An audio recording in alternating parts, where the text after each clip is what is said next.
जब भगवान विष्णु ने महादेव का कंठ पकड़ा तो उनकी पकड़ इतनी शक्तिशाली थी कि शिवजी के गले पर निशान पड़ गए। उस समय सृष्टि के निर्माण के लिए आदिशक्ति महादेव से अलग हो गई थी। आदिशक्ति के वियोग से महादेव अत्यंत विरक्त हो गए और उन्होंने संसार की सभी जिम्मेदारियां छोड़कर गहन समाधि धारण कर ली।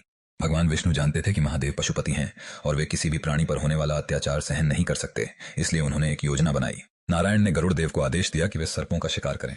भगवान विष्णु के आदेश का पालन करते हुए गरुड़ देव ने नागराज वासुकी पर आक्रमण कर दिया।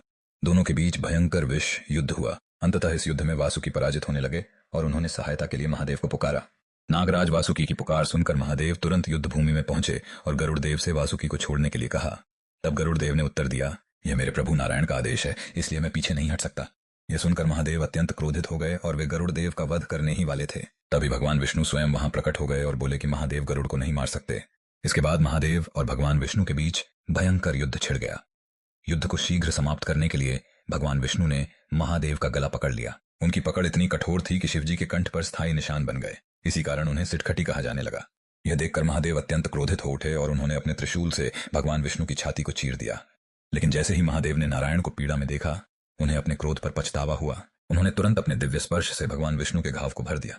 तब भगवान विष्णु मुस्कुराए और महादेव से कहा कि यह सब उनकी एक दिव्य लीला थी। इस लीला के माध्यम से उन्होंने महादेव को समाधि से बाहर लाकर फिर से सृष्टि के कार्यों में प्रवृत्त करने का मार्ग बनाया था।